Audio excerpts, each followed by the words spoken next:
তো বন্ধুরা, আজকে আমরা এই ভিডিওতে আলোচনা করব এই মেঘলা আকাশ কতদিন থাকতে পারে এবং আগামী 25শে ডিসেম্বরের পরে তাপমাত্রা কত ডিগ্রি কমতে পারে দক্ষিণবঙ্গ, উত্তরবঙ্গ এবং বাংলাদেশে।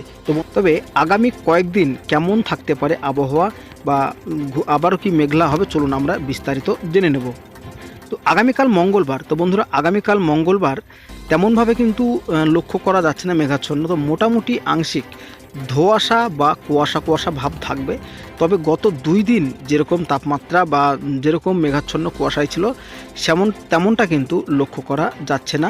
তবে বুধবার একটু আবহাওয়ার পরিবর্তন লক্ষ্য করা যাচ্ছে। সকালবেলার দিকে সুন্দরবন এবং দক্ষিণ 24 পরগনার উপকূলের কাছে একটু কুয়াশা বা মেঘাচ্ছন্ন লক্ষ্য করা যাবে। তাছাড়াও কিন্তু দক্ষিণবঙ্গের সমস্ত জেলার আকাশ মোটামুটিভাবে পরিষ্কার থাকবে।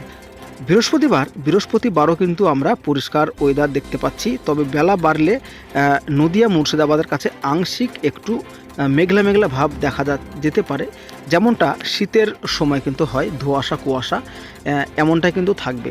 তো বন্ধুরা চলুন এবার আমরা দেখে নিই 25শে ডিসেম্বরের পরে কত ডিগ্রি তাপমাত্রা নামতে পারে আমাদের দক্ষিণবঙ্গে, উত্তরবঙ্গ এবং বাংলাদেশে। শুক্রবার 26 তারিখ থেকে আবহাওয়ার অনেকটাই পরিবর্তন কিন্তু লক্ষ্য করা যাবে।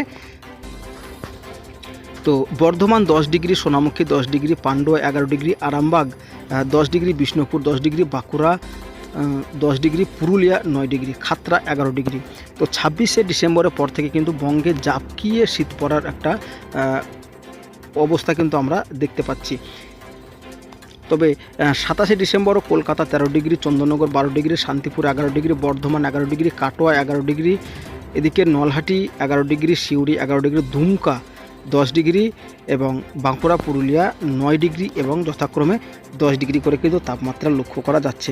তো 26শে ডিসেম্বরের পর থেকে বঙ্গে আবারও শীতের স্পেল মোটামুটি লক্ষ্য করা যাবে। তার কারণ হচ্ছে একটাই, যে এই যে পশ্চিমী ঝঞ্ঝা ছিল, পশ্চিমী ঝঞ্ঝা কিন্তু মোটামুটিভাবে আমাদের বাংলা থেকে সরতে চলেছে, যার কারণে কিন্তু 26শে ডিসেম্বর থেকে ব্যাপক ঠান্ডা পড়ার পরিস্থিতি তৈরি হবে।